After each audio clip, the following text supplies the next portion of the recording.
Hello, and welcome to the Triple Threat Podcast. This is Matt Vaughn, one of the three brothers that makes the Triple Threat Podcast up. That I can prize it with Alex Vaughn, who's on the East Coast, and Will Vaughn, who's on the West Coast. Alex, how you doing today? I am fantastic. How are you? All right, I'm good. And Will, how are you doing? I'm doing spectacularly. Oh, spectacular! Excellent. We're going to be doing something a little bit differently. We're going to spend most of this podcast actually focusing on one thing, which is unusual for us, because Alex has going to tell us the story. We're going to fill in some of the blanks about. So you guys are going to fill in many of the blanks. Many of the blanks, yes. Where the story of Alex starting the beginning, middle, and end of Alex's professional wrestling career, I guess you could say. Brief career. And man, it's not over yet. But before that, Alex, you wanted to say a little bit of something sad about the National Basketball Association finals. Yeah, well, just some corrections from the previous podcast. I want to mention first what you predicted, Alex. You predicted LeBron would have 32 points, Wade would have 23 points, and that the Heat would have won 102-96. I don't know how you predicted it so wrong, considering the game happened the night before our show came out. I know. LeBron had 31. So there was that. Other than that, I was very, very wrong in many ways. But you know what? Let's not focus on that. Let's focus on the good, which is basketball is done for another season. So thank the Lord. And congratulations to Tim Duncan. I think, is he the only basketball player to win a championship in 3 different decades? Sure. Sounds like that would make sense. I have no idea. I saw a stat that it was the second longest span between first and last championships. That's right. It was 15 years. And who was the 17-year? Kareem Abdul-Jabbar. Kareem Abdul-Jabbar, okay. So he might have won it. Lou Alcindor. Oh, okay. Well, that's Kareem Abdul-Jabbar's birthday. Oh, that makes sense. Everyone knows that. I don't know if he's the first one to do over 3 decades, because if Jabbar was 17 years, there's a good chance he could have been in 3 decades. Yeah. And Bill Russell won 11, but they were pretty close together, so I'm not sure. I don't know. Could be in there. That's what I learned when I was doing my brief researching period of sports. I researched a lot of classic basketball, which I was not familiar with, and I didn't realize what a monster the Celtics were in the 50s. In the 50s. Yeah. They were obscene. Yeah, and I mean, he won championships as a player coach, like both a player and a coach. It's like Reg Dunlop. That's crazy. So. Yes. It's a hell of a thing, man. Isn't the NBA Finals MVP trophy named after him? Yes, it is. I don't know if the actual MVP is named after anybody, but for sure the Finals MVP is named after Bill Russell. Because that was a question I got wrong on Drafted Trivia. Like, what's the Bill Russell trophy for? And I said, shortest shorts. That was my answer. Did you really? No, I didn't say that. Give you a prize. I think it'd be like that. NASCAR. I don't know. Well, no, they mentioned it was in the NBA. I'm saying if you're going to be wrong, you might as well be spectacularly wrong, right? That's debatable. So just for the record, Jabbar only won in the 70s and 80s. Oh, okay. 71 to 88. Yeah, see, it's the early, See, because Duncan got in the late. Yeah, if you get in the late, I mean, it's really not that impressive of a feat on the decades thing, but. Yeah, it kind of is.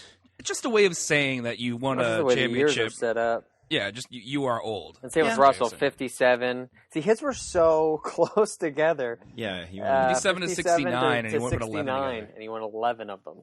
That's ridiculous. So did he leave the NBA thinking that basketball was just very easy, and he didn't understand why everybody else was having such a hard time? Maybe. I mean, how do you win that much and then say, like, you guys are really trying very hard, and I just don't get it. You just got to get the ball in the basket. Look, I'm closing my eyes. It's really easy. Draining threes like nothing. Not even moving my arms. Just magnetizes to the basket. So Will, I didn't realize that your swishing sound was the basketball. I thought you were just blowing dust. Just for some reason, was not putting that together. Will, are you drinking something right now? I may be drinking a little bit. What's the problem? What do you got? What's your? I'm drinking my coffee. It's a swig of coffee for the working man.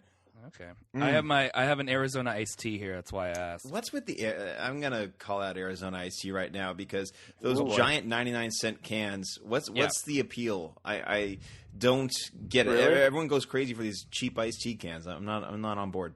Well, it's Kinda iced tea nailed in it the right can, not the can itself. It's what? It's the beverage within the can. Not It's the can itself. contents of the Yes, the receptacle. contents of Maybe the that's can. what you're confused about. Well, you thought everyone just wanted the can. No, it's what's inside it. They want to open it and Judge drink a drink not by the image on the can, but of the contents of the same can. Hey man, image is nothing. Thirst is everything. Obey your thirst. Arizona Thanks, iced Grant tea. Hill. That's right. I was like, kind of a burn on Grant Hill. Like, see, we don't even need anybody famous to be our spokesman because that's how good our software is. We got this jerk. Look at how crappy he is, and look at how good our beverage is. He's shilling for us, man. You got to wonder. I don't know. And bring it back to basketball. But I think what we've gathered here today to discuss is us traveling up and down the road back in the day with River City Wrasslin. River City Wrasslin, RCW. This is the third part of our almost summer series, Best Stories, wherein we share some of our best stories. If you look back 2 weeks ago, I shared the story about how I was stabbed with a pen over Harry Potter spoilers. Yeah. Will last week shared the hilarious tale of how he got a disgusting purple scar on his knee. Yes, that's right. And we're going to hear the tale of River City. Is it wrestling? It's not wrestling. It's I'm pretty sure it was RASSLIN. WR. Yeah. And That's the then, one. I had a and then T-shirt that said apostrophe. RCW on it, I did And too. I- I wish I still had that. and I wore it on Salt and Light Television one day. River City Wrasslin, and I just realized all our stories have the common theme of injuries or some sort of pain being inflicted somehow. We're boys. That's what we talk about. It's not a story unless someone has a scar to show. Alex, you having had participated in RCW, what was the tenure of your career, sir? How long was your career?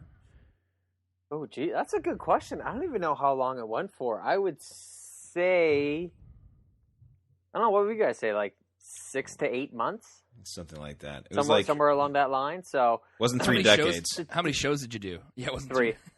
Three, I want yeah. to say 3. You only So to did 3 take- shows. Let's start from the start. Okay.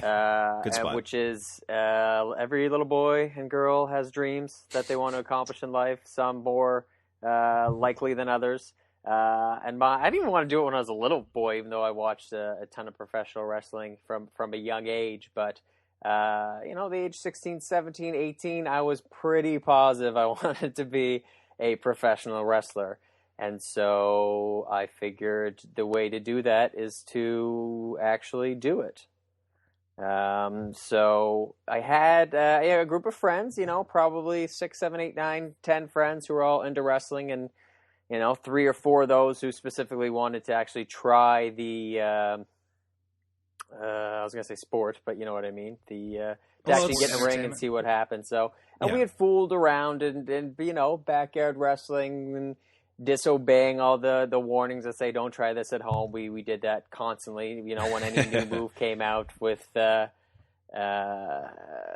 WCW, WWE, or even TNA. I remember Mike Bromley and I in his basement trying the Code Red for the first time from Amazing nice. Red. So If you don't know what the Code Red is. Yeah. It's a PG version of the Canadian Destroyer, and if you don't know what either one of those are, you gotta check it out. But yeah, we actually tried that in his basement many moons ago. So that's how it starts. It starts with a curiosity, and then you try something, and then you do it, and you say, "Oh, that's not so bad." I just landed on a ton of mattresses and old couch cushions and blankets. So I mean, how hard could this actually be? So Yeah, that's true. I remember too back in the day, even before the backyard stuff, you and I would have a couple of contests that actually our own father refereed, pitting son against son. yes. Oh, I just remember the old church matches. Oh, we'll get into the church matches. Well, let's about talk that. about it right now. So I'm still mad that second one's not completely on tape.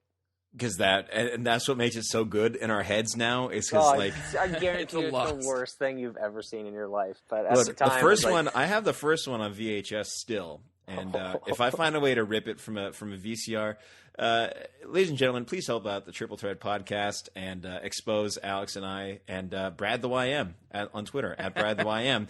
We all engaged in a furious contest. Matthew, you were the official of that contest, sir. Thank you very much for being impartial, calling it right down the middle. And I apologize for chokeslamming you after the match. But all right. Hey, man, I'm frustrated, right? Things sometimes it's just a bad day at the office. No, if you have the means or the methods to take a VHS cassette tape and put it perhaps on YouTube or on the internet, that would be a big boon for the Triple Threat Podcast. Put it on Alex Vaughn's Facebook wall, Facebook page. Oh, please don't do that. If he runs for office, that'll be the first thing shown at his inauguration. But yeah, I really back keep my friends for the most part. no political aspirations. They were all there though, weren't they? For the most part. None of because these are church talent shows, so not necessarily. It was pretty much So this Michael was Bromley was there. This was a church talent show for Life Teens. So what that was a talent show. So you sing a song or you do a dance or you do some comedy or some magic or something. I can't remember what the other acts were because I thought it would be such a good idea because we were all so into wrestling that we do a wrestling match, and I thought it was going to be awesome. And what we did was we got these 4 plywood like staging pieces. Right. Lined them all together, put a bunch of old sleeping bags and mattresses and pillows on top, and have a commentary table right next to it. So just a table with a couple chairs and some guys on the stick, just yelling out these JR quotes that I had printed off the internet. And we had a whole build. It was the Lion versus what was Brad? He wasn't the Game. He was called like. No, he was Lion. I was the Game because he was like a Chris Jericho. I was like a Triple H. And Alex, you were HBK, the Holy Bible Kid. Holy Bible Kid. Philippians. And we would do throughout the talent show, there would be promos. Sherry would come out and interview all of us and about our match. And you have such a good memory of this. I remember almost nothing I remember this because Will, I think, hit me with the chair during my promo, or Brad did. One of them I hit both of you guys. Yeah. I think one of us would tell the other one, hey, watch your back because... So Alex came out. Well, yeah, you think you'd be watching it on like the monitor in the back, but it's it's old school back in the day. Alex, you came out and did your promo. It was great. It was thrilling and hard. Everyone stood on their feet and cried and wailed and threw rose petals at you. Amazing. All those things happen. Totally amazing. And then this jerk runs out from the church sanctuary holding a folding chair, and I proceeded to smack you on the back with it and scream and holler, and everyone cried and booed and threw flaming pieces of tissue at me. It was pretty aggressive. And then Brad came out. Part of a wrestler is when someone's going to attack you from behind, and the crowd is screaming. You just don't acknowledge them. You're just like, what?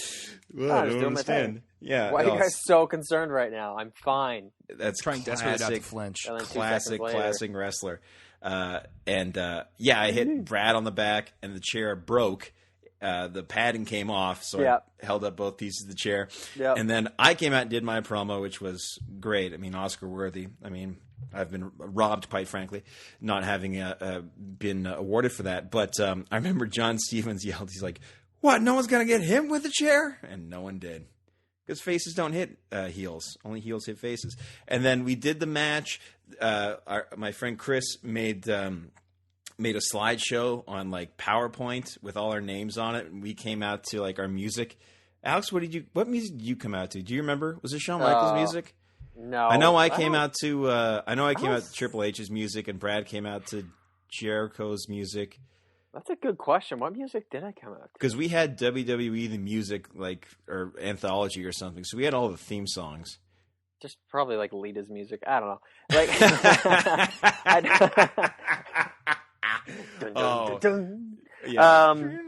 oh my god. No, I don't, because I don't think I would come out to the Shawn Michaels music because that's so specific to him. Yeah, and so we all came out to pretty specific music, and only we got it. So I came out looking back, we just look like boys in t-shirts and shorts that come out, and you had. I'm 14 years old, maybe. 2002, so thinking I look like just tough as nails. Because you had a beater, and on the beater, because we stole this from Shawn Michaels at SummerSlam 2002, on the beater you had permanent marker on you, Philippians 4:13, which is I can do all things through Christ who strengthens me. And I remember John Stevens, after you got whacked, he's like, all right, on his shirt he has Philippians 4:13. Does anyone tell me what that's from? It became a little educational moment. And who didn't Jeremiah answer that? I think Jeremiah did too. I think he did too. Yeah. But he knew what it meant. I did. You're just like, well, Shawn I Michaels just saw it on TV. Looked good. So yeah, we all do our entrance. I came out with Mike's WWF World Championship belt, and I came out with a bottle of water. Did the whole Triple H intro thing. I spat water over everyone. They were not impressed, and we proceeded to have probably a 55-minute match. No, it was maybe 12 minutes. I know, but it felt so long. So was it just a triple threat, or was it 2 falls? It was elimination. Triple threat, and Brad got eliminated first. Brad got eliminated first because nobody understood the rules. So they thought once Brad lost, people were like, "All right, the match is over." It's like, no, it's still me and Alex. Just still like halfway done.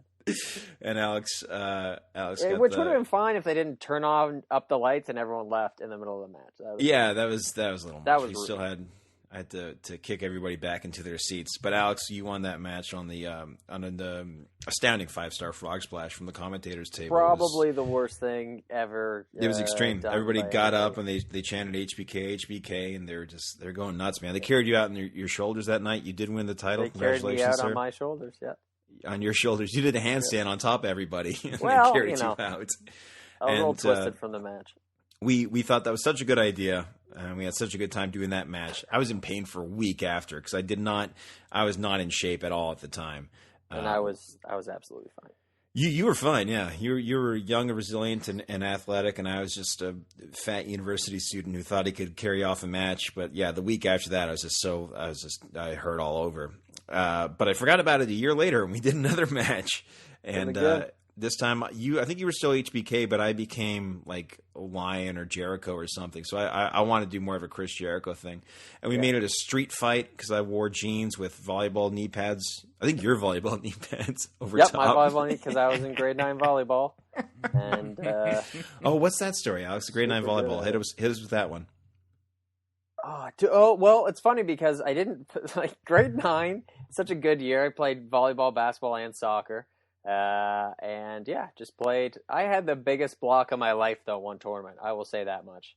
The biggest block. First point of the first game I was in. We were at this tournament in Eastern Passage, and they were serving it up, and like every other team was legit, and we were just like the ragtag team who no one had any idea how to play volleyball. And this guy went up for this huge spike, and I just like stuffed him. And I was just like, yeah, and then we got crushed. But for that brief moment of like the first or second point of the first game I ever played, I stuffed a guy real bad. Yeah, and then realized I had no idea how I did that and couldn't replicate the results ever again. See, the good times, the good memories, they carry on. It's like if I dunked a basketball, it would just be like, oh man, I wish I was on tape because there's no way that's ever going to happen again. And what's not on tape is the rest of this second match that we had, me against you. It was a street fight. I remember we choreographed the whole thing. I remember the first spot of the match was like I would take like a right, a left, and then you would like duck and ran between my legs, and I punched the mat, and I think you kicked me in the butt. And I remember too, there was a spot where like as soon as you say it, like I see it in my head immediately. You know what I'm talking about, right? Yeah. Oh yeah. And I remember there was like we went out into like the crowd, and Mike was involved, and I hit him with like this very flimsy cookie sheet. I whacked him. He was wearing the wrestling mask on too. Which one was it? Was that? I want to say it was whoever. Curryman, yeah. Who was what? Christopher Daniels. Chris Daniels, yeah. Chris Daniels, Fallen Angels. Fallen Angel. Yeah, he had the Curryman mask, and I turned on him during the match because he was in my corner for some reason. And I remember we were like out in the crowd, which is still the church hall, and this is to foreshadow the rest of Alex's story. This is not the last match we would be involved in the church hall. No, it would not. Right. So So I remember we're out there, like I hit you with one of those like little like carts that they serve muffins on for Muffin Sunday. I whacked you with the Muffin Sunday cart, and it was That's devastating. what I still remember. That's what hurt the most because I was supposed to be facing you so I could jump into it and make it look good, but my back to you, so just slam me in the back of the Achilles and like cut them both. I was just like, I remember too. We made a video for this. You remember, Adam? We yeah, you shot threw a me video. down the stairs. I know. I You just remember Oh, that? yeah. I put him in a wheelchair, and then he like wheeled out, and like you had to forfeit your title to me. You had to forfeit your title because I pushed you down the stairs. An hour-long like story. It was like it was set to Limp Bizkit's "Build a Bridge" because Limp Bizkit, according to WWE, is their favorite band in the whole world, and they are the greatest band of all time. Limp Bizkit song "Build a Bridge" was what we set that to. I don't even know what song that is. So. Oh, YouTube it, man! It's a classic. So yeah, we made that video for a very dramatic. And I'm not gonna lie, I still walking around listening to certain songs. I'm like, I could probably set a pretty cool wrestling video to this. Me against Alex. We could do it again, for old time's sake. I'll do it right now. Yeah, it'd be like, you call me out, boy. Yeah, I remember that I hit you with that cart, and you were like, you said like pin me, and I couldn't like understand what you were saying because I think it was like false count anywhere, obviously. And you were like, pin me. And I was like, oh, what? And I kept pinning you, and you're like, no, pin me. And I think you just wanted me to carry you back to the ring or something. I just remember like that. I mean, I wasn't injured by any stretch of the imagination, but no, you were just trying to call whisper it to you. Spot, and you were not picking up. So. You're trying not to pull a Jericho. Duck. Anyway, so there's that's a whole YouTube video of that if you want to check that out. Just wrestlers calling spots. Oh, and every Botchamania has a spot where people are just like, you can clearly hear what they're saying. Yeah. So have you seen the Eddie Guerrero freaking out because Vicky missed her spot? That's hard to watch. I saw that after you mentioned it on the podcast. Yeah, it's so I've never blatant. seen a man get so upset in his life and so blatantly like out of character. Yeah, it's only like, oh my god, she missed the spot, and he's like cursing and everything. It's a mess. Yeah. Well, R.I.P. Eddie. We love you, buddy. Yeah. Well, this is a huge digression away from RCW, but this all paved the way, Alex. This all is part of it. This was like the Indies for you, and RCW was the big time. Correct? It was like the brass ring for which to have reached, and you hit your pinnacle there, man. Yeah, I wanted to wrestle for River City Wrasslin. So, who got you involved with River City Wrasslin? That would be Timothy Speidel. He is a long time friend, a major wrestling fan, and friend of the show. Yeah, friend of the show. He's also scored the gold medal clinching goal for the Calgary Police Department against the Laval Fire Department in the World Police and Fire Games in 2009 and 8 Rinks, Burnaby, BC.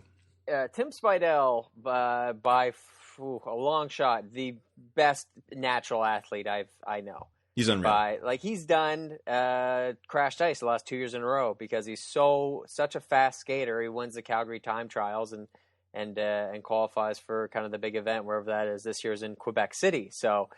And he was a sprinter kind of without even knowing he could sprint. And then when he trained for it, he was actually really good. So he's always just been one of those natural athletes. So yeah, he's built for speed. I bet if you put him at the bottom of a pool, he could outrun any swimmer. Yeah. Oh yeah, by far. And he can jump 1,000,000 miles in the air. And yeah. Super handsome. He's taken ladies, so sorry about that. But yeah, we should have mentioned that earlier. Sorry, girls. Yeah, he's married. Prefaced.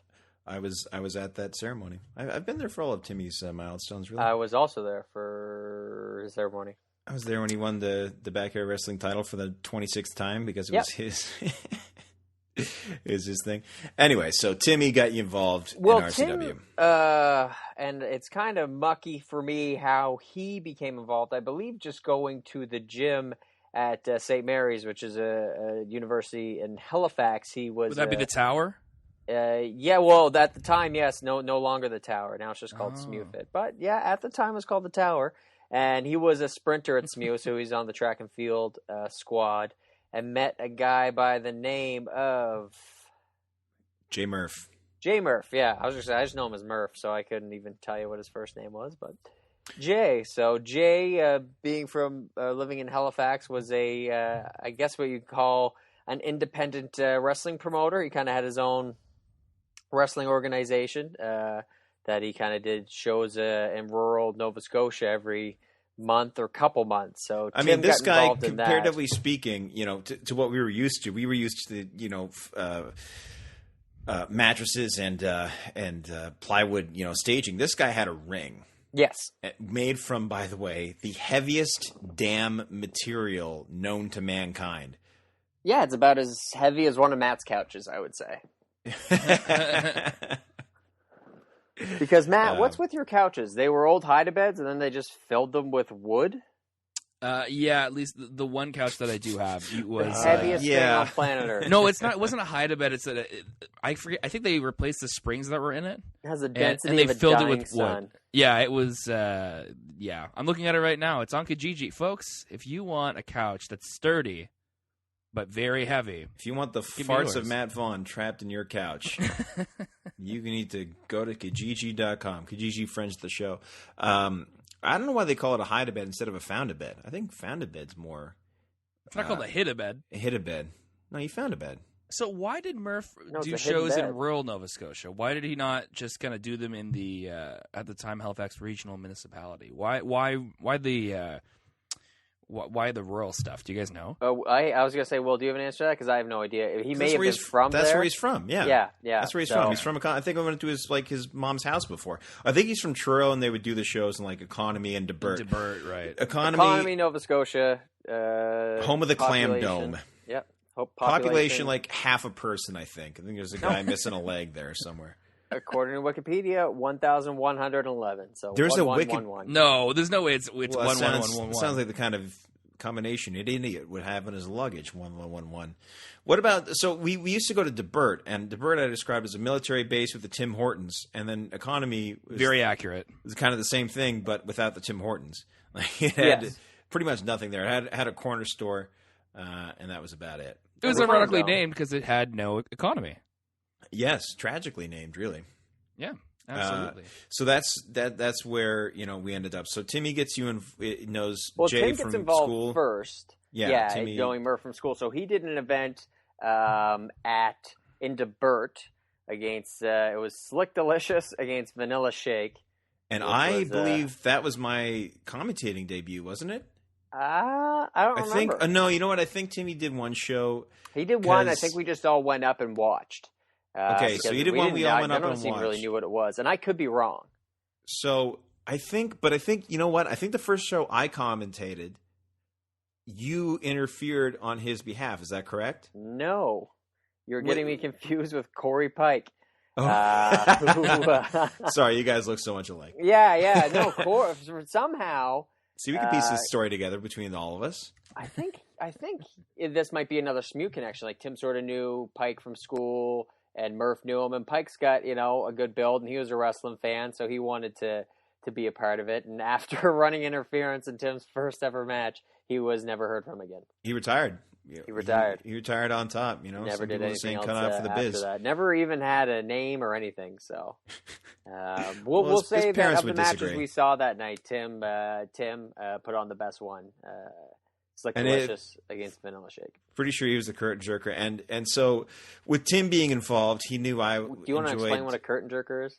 The curtain jerker is the guy who opens the show. He literally the very first match. The very first match, yeah. Yes. So jerks the curtain open and he comes out and starts the show. So in Debert, Tim knew that I wanted to be involved. I wanted to be involved somehow. I heard about this and I was like, I got to be involved. Do you want to wrestle? Absolutely not. I'm not physical at all. So I figured I'd just sit there and be a commentator. And I was a commentator with this guy named, and I have no idea if this is his real name or not, but his name is Bilby. Can't get more Nova Scotian than that. So me and Bilby would call the shows. And actually that first show more Lord of the Rings that's or true. something like not Bilbo, obviously, but I don't know if or it's Gimli. Nova It's like a combination between Bilbo and Gimli, really, is Bilby. That first show that I saw Corey Pike run interference for Timmy, I remember I commentated that night. They liked it a lot. They thought it was funny because the commentating, for most wrestling shows, is a guy with a headset and a microphone, right? And only for the crowd at home. For the crowd at home, but this was for everybody in the building. So I'm just screaming my head off into the microphone this whole time. Never having done professional commentary in my life, but never having done professional anything. In my memory, I think I did okay. Now, I'm going to call out Timmy right now because I know Timmy still has all these tapes. So if anyone has the means to put a VHS tape on YouTube, on Facebook, on whatever digital medium. You don't have to post it online, man. Yes, you do. The world, Alex, has to be presented this. Because this could be the resurrection of RCW. This could be absolutely not. We'll do an RCW one night stand in the Metro Center next summer.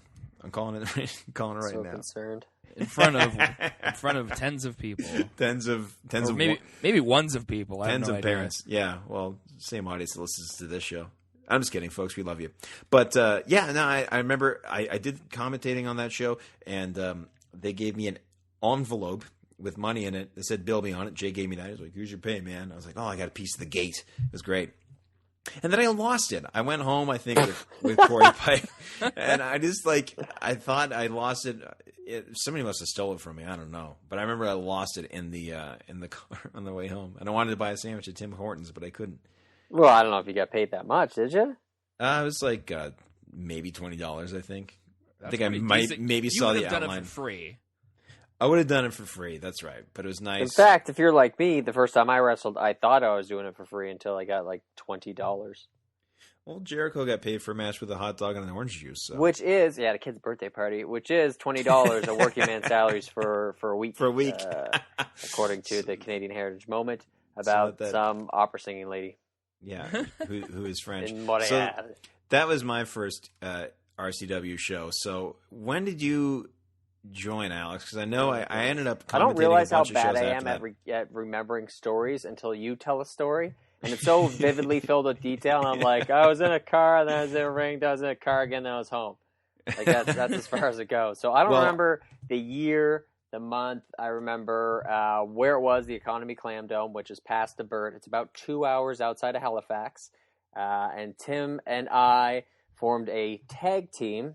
Called? I guess I was a filler for Corey Pike. The tag team was called the CH Money Hustlers. My favorite intro to do by a long shot. And CH Money Hustlers, I think. Okay, good. I was worried. We didn't believe in ending words with properly. three Zs at the end. And your song, what was the name of your entrance song, which is in my head right now? Our song was Real Big by...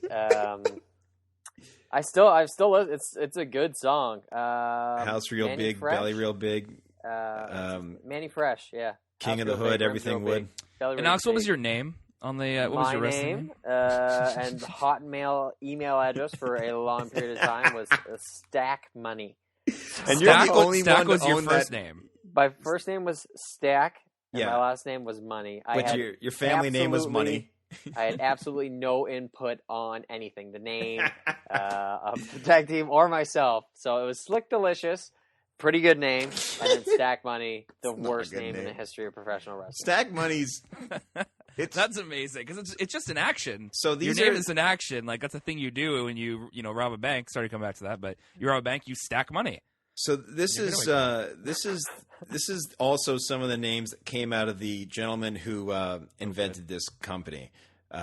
We have Tommy Scowl, which was Jay. Was he happy or was he Tommy? Listen, Tommy Scowl. I remember when Tommy Scowl lost his hair in a match. It was like hair versus mask or something, and I called him Baldy Scowl, and he proceeded to pour water over my head or something. So he was billed at 5'10", 225, hailing from the deepest, darkest olive grove in Italy. Now, this information was up to date when I first joined the company. This may be out of date right now, and I apologize for you RCW history fanatics out there. I know we're going to get a lot of complaints on Twitter. I apologize in advance.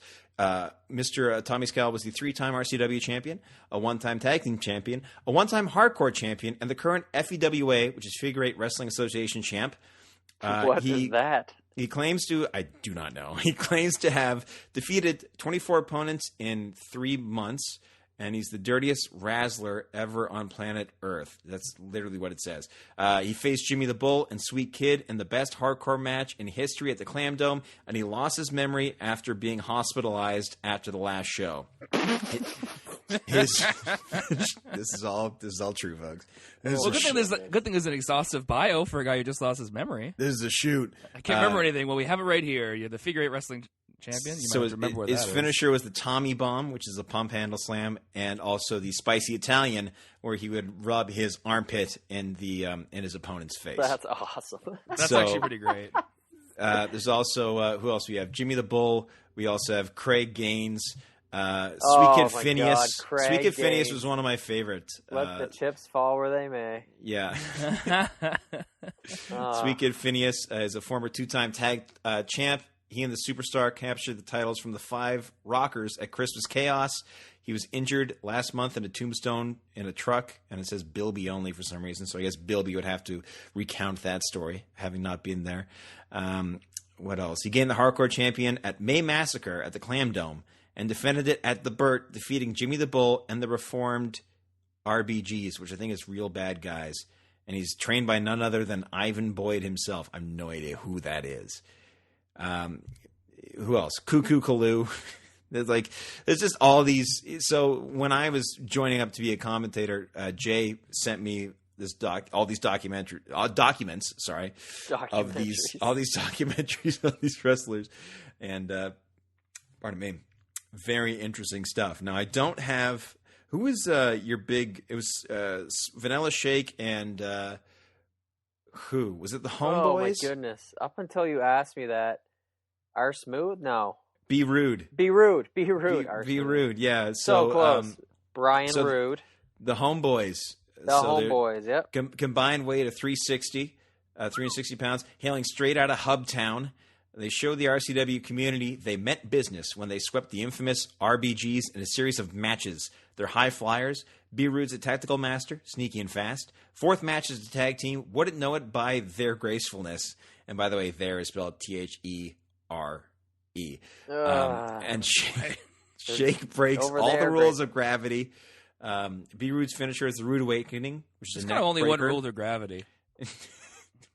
And Shake's finisher is the Shake Down. On shoulders like torture rack, then spins M. And then tag finisher is the Blockbuster, both off the top rope. Are you really going to read? I was going to say, you're really going to read all these biographies? Not every single one. No, these are the only good ones. All right. Oh, okay. Those are the good ones. Interesting. Yeah. So you're, I believe to Alex that the CH Money Hustlers, didn't you capture the tag titles in your first match against the aforementioned Homeboys? Is that correct? That's a good question. I know we went over, which is a wrestling term for winning. Yes, it is. And I'm pretty sure if we wasn't the first one, it was the second one. Oh boy! It was soon after. I remember for it felt like a year. You had the RCW tag team title, which was a piece of sheet metal with permanent marker written on it. Yep. Oh, wow. On your dresser. Yes, I did. Okay, yeah. So we did have the tag belts. So. Oh yeah, you had the straps. They gave you boys the straps. Yeah. So that match was actually a lot of fun. Like you're in the ring for the first time in your life. You're 16 or 17 or 18, and by you I mean me. And it was just a heck of a lot of fun. You map the whole thing out because you have no idea what to do, you know, to fill any space. So one thing I remember, I remember it was a good match. One thing, well, I mean, again, our memory may prove not so much. So let's. Our memory adds 5 stars. The thing that I remember most from that first match was leading up to the big finish. We were going, okay, Shake's like, Vanilla Shake, we're talking. He's like, okay, I'm going to clothesline you out of the ring. I was like, okay. He's like, you know how to get clothesline out of the ring? I was like, yes. So I did, apparently, in my mind, think I knew how to get clothesline out of a ring. And then the match was set. We were off. In practice, I couldn't live up to my promise of knowing how to get clothesline out of the ring. So when the match actually occurred, what happened was he tried to clothesline me out of the ring, and I just completely accordioned on my neck on the ring apron, and then fell over. And immediately Shake was like crawling beside me, like, "Oh my God, are you okay?" And I was like, I'm fine. Why? He's like, "Oh, you just landed only on your neck." So yeah, it was the most scared I've been for you because I was commentating that match and I had to be kind of like, "Oh, that's rough." So, God. yeah, they're not fooling Just gonna around check when they my say, brother. don't try this at home. You really shouldn't. Or 2 hours away from your home in a wrestling ring in the middle of nowhere. No, You go- should go also to- not try it there go to a because proper you school. are stupid. Go to a You proper didn't have wrestling any school. training, right, Alex? I had no training whatsoever. No training. So So just get some training, kids. Look for Lance Storm's Academy or whatever schools in your neck of the woods. Wherever Tommy before Scal went to, you can you also break go your there, neck by in the way. woods. Yeah, whoever Tommy Scal went out to. and anyway, I've never been the same since. So That's true. Your ability to recount stories is used to be impeccable, and now it's way I worse. thought it was okay. It's actually pretty terrible. So yeah, and then anyway, besides that moment of me almost paralyzing myself, I thought the match went really well. It was a lot of fun, so we decided to do it again. Now I can't remember chronologically I think the Cole Harbour match was the last one, so we did another one out in Economy or Debert before we did the Cole Harbour one. Yeah, and I remember one of the last shows in Economy in the Clam Dome was the Lord of the Ring match. Do you remember that? Which was Is it like the their Royal Did we do Rumble? the same card? yes, the exact same card, Okay. just for a different crowd. It was the Yes, exact yes, same yes. finish. So it was When you the think about it, that's not that odd. That's what they do all the time. So yeah, that's true. If it's in a different town, I mean, no one's the wiser. In fact, they're all going to that independent wrestling show. Nobody's wise in the least. But we did the Lord of the Ring match, and that was the only match I was ever involved in the ring. I mean, I may have done like interviews or something before, but I was the heel commentator. I was a big jerk. It was a lot of fun. And I was the first entrant in the Lord of the Ring match. And I don't think, Alex, we ever crossed paths because I think I eliminated myself soon after. well, I want to say it was you and Bilby, but maybe Bilby wasn't in it till afterwards. Yeah, I think he went in I think he might have been like the last guy. Bilby, by the way. Bilby, yeah, go ahead. If nobody knows who he is, he's Extremely large. he's like he's a very gigantically fat man. That's the best way I can put that. At the time he was. I don't know what he's up to now. He might be doing his DDP yoga. Friend of the show. He might have lost a whole bunch of weight. Who knows? Just be optimistic about it. Yeah, exactly. He's fine. But yeah, he was like one of the last guys involved. So that was one of our last shows that they did in Economy. And then who got the bright idea to do it in the church hall for our third wrestling show in the church hall? We brought a lot of violence to that place. Well, it was cool because it was going to be in like a part of somewhere close to home, like with a lot of people, with potentially to be a pretty decent crowd. And 10-minute walk from our house. Yeah, it was a pretty decent crowd. We sold out. We sold out. We Oh sold my out the god, church there hall. was people standing, like standing room only. It was the crazy. biggest wrestling show ever in the history of Blessed. It was absolutely at the time, crazy. Pope John 23rd Parish. Yeah. Well, you know what? I remember I was in the back, which was just the kitchen, and this is pretty much the only thing I remember the thing I remember really clearly is just kind of being around Murph's mom, because I guess she came and she was, I don't know, looking over the gate. Essentially, she was like, we really can't do these shows. We never make any money when we, come into Halifax and we do this sort of thing. And I just kind of I didn't get that at all. For And I the was like, record, the cost of running the church hall, I thought was $0. I don't know. Maybe he had to pay for the $0, church maybe hall. I'm pretty sure he $50. didn't have to. No, he paid for it because I remember he paid the secretary without a shirt. Because I talked to her after. He's like, "Did he just pay?" And she's like, "Yeah." I said, "Was he wearing a shirt?" Nope. Okay, that's great. That's Jay. Murph, not a fan of shirts. Honestly, fan of wasn't shirts. in that good shape. He was kind of in bulking phase at that point. So Yeah, he was cultivating mass. I don't know.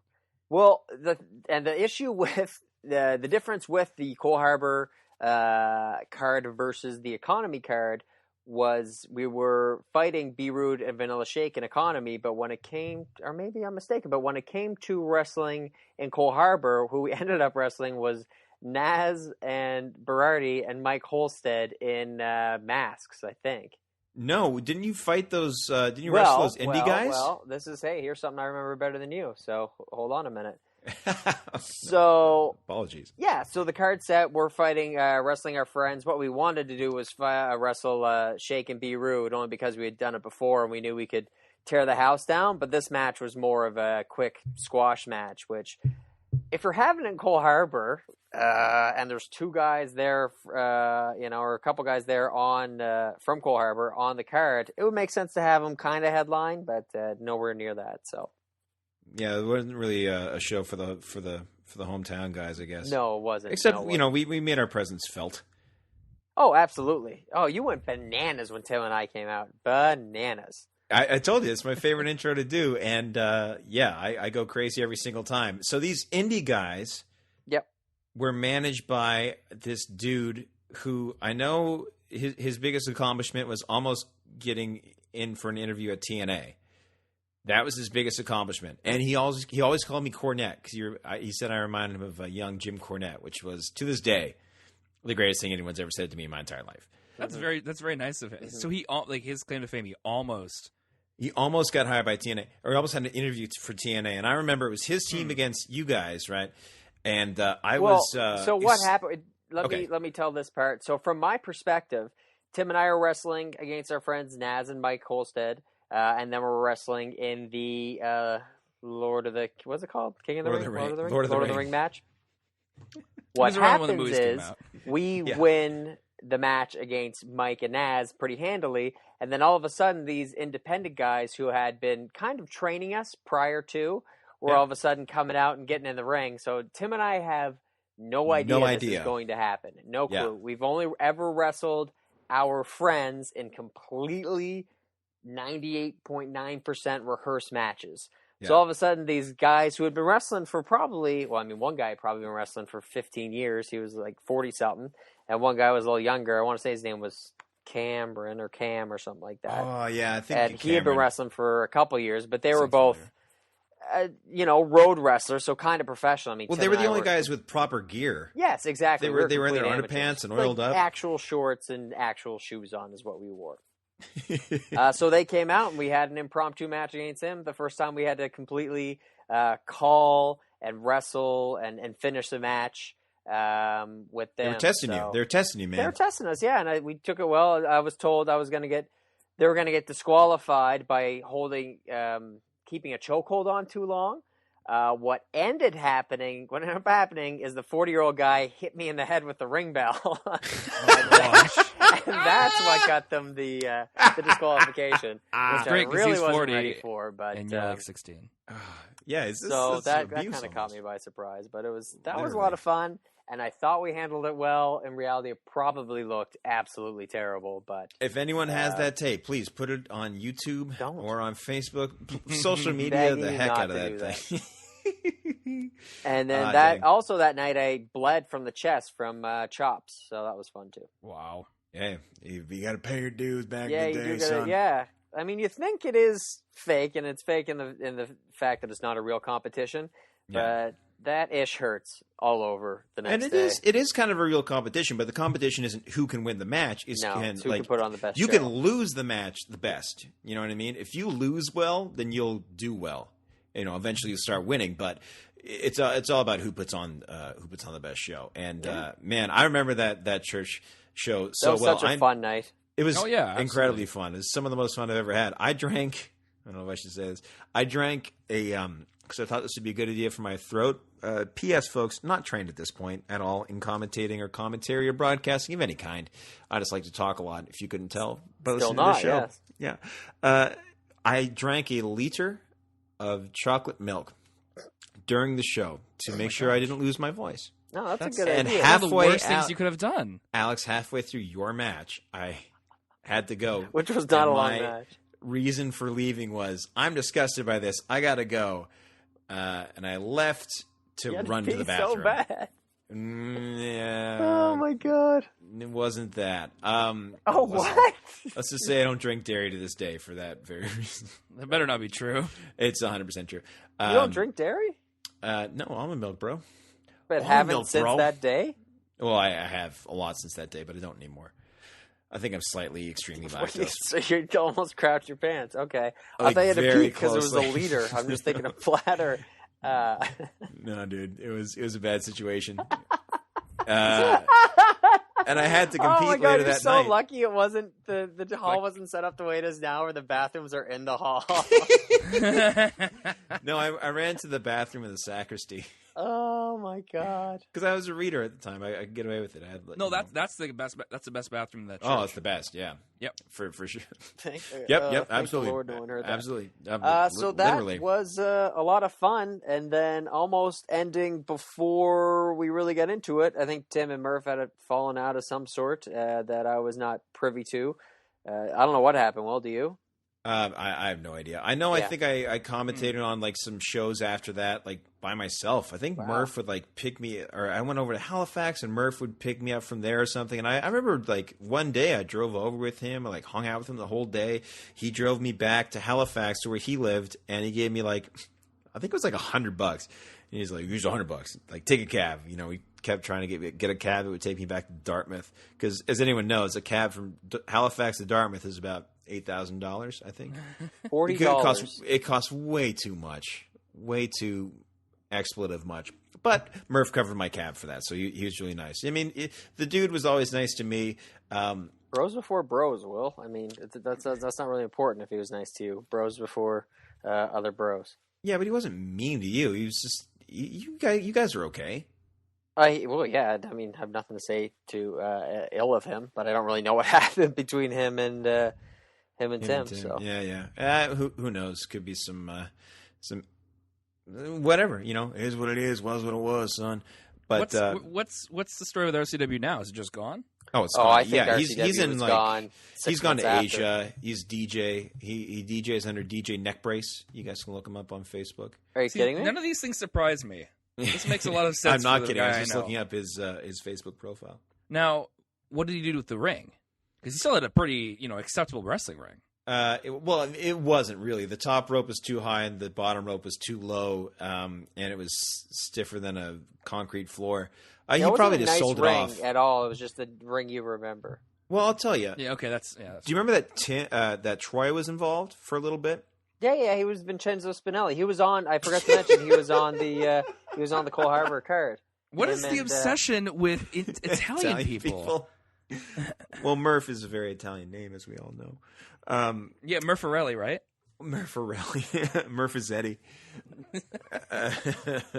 But Troy's still to this day. You can see him at the Twin City Wrestling Show featuring the first ever lava match at the Halifax Forum. Did you see? Did I see what? This is very exciting. What did I see? So Chris Sabin's on that card. No way. Yeah, so you knew that, right? I feel like you mentioned that. I mentioned that last podcast. So Chris Sabin, old TNA World Heavyweight Champion, is on the same card as Troy. However, Troy is wrestling Chris Sabin that night. Yeah, look at this. Here it is. What? Yeah, he's wrestling against Chris Sabin that night. I see Facebook. What is his gimmick? Oh, I don't know. Sexton Phoenix? Because he seems to be spitting blood out of his mouth. There's something black. I have no idea. It's crazy something. It's like Jeff Hardy. It's kind of like, I just like to do cool things, but I'm a normal person, sort of.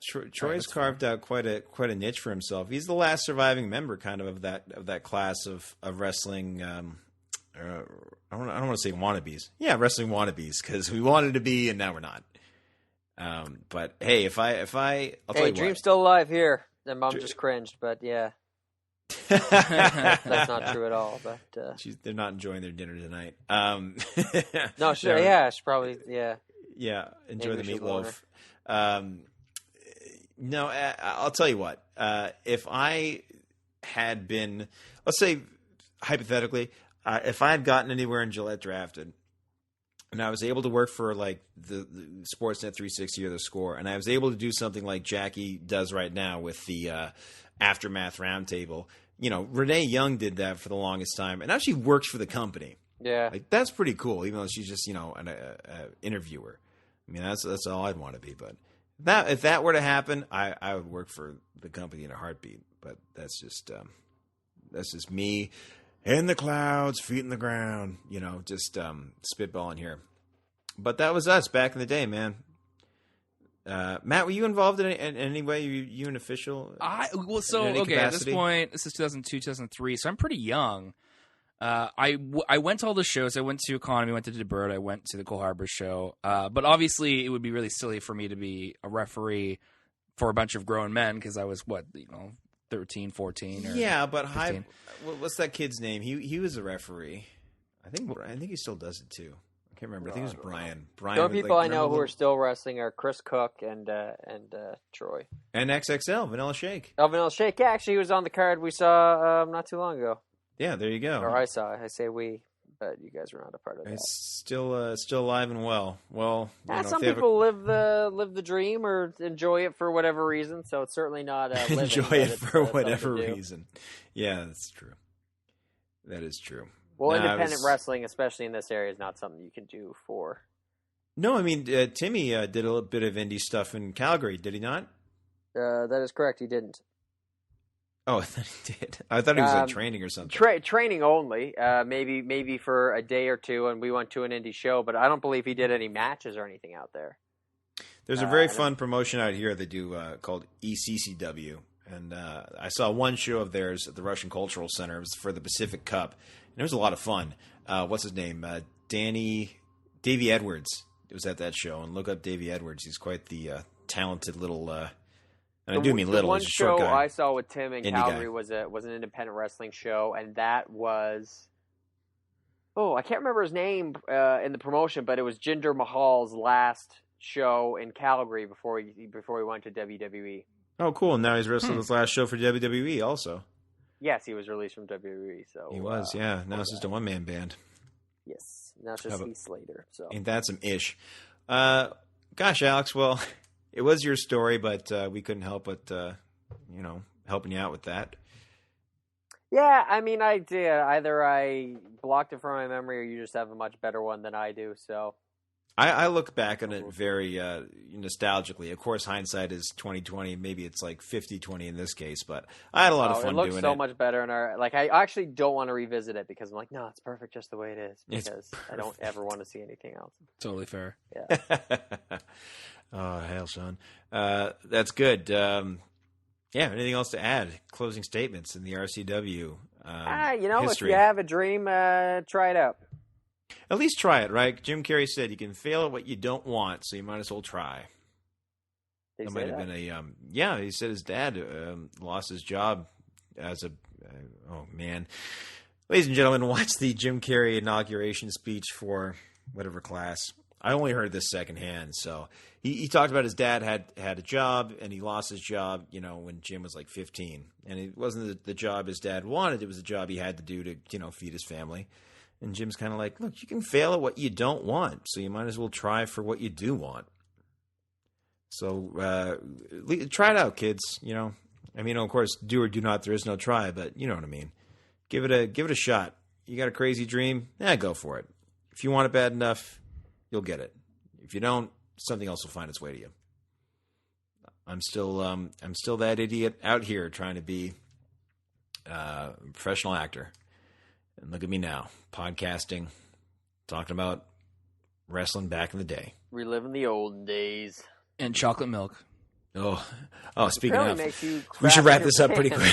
Oh boy! When you drink a liter in about 5 minutes, yeah, it does do that to you. No, it doesn't. I felt way better after, though. I was able to participate in the Lord of the Ring match, and I didn't win, unfortunately. But oh my goodness! Sometimes you just have a bad day at the office. That's the way it goes. Well, folks, we'll come back at you next week, and we'll try to do better next time. And we'll talk about we're doing some more reminiscence from back in the day. We're going to talk about our digital delights and our electronic elation. Explain that further. Our video vitality. Video games. We're talking about video games we watched as a kid. Matt. Our gaming when we were children. I can come up with more alliterations. Stop, because really, they're not really bad at it. You're just muddying the waters to such an extent. It's crazy. Well, you know what? Okay, I feel like you're not really going to wrap this up. So, Will, where can we find you on Twitter? At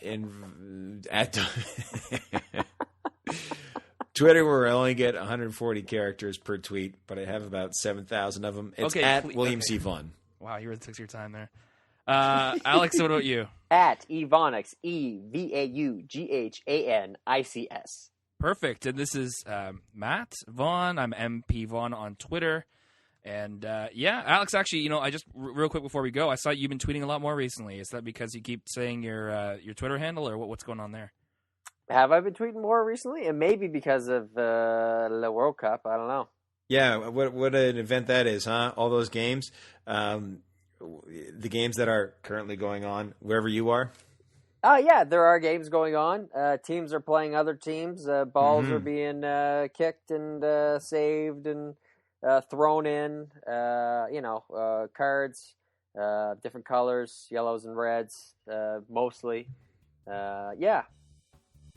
Well, there we go, folks. So thanks so much for joining us this week. Be sure to rate, subscribe on iTunes, and catch us again next week.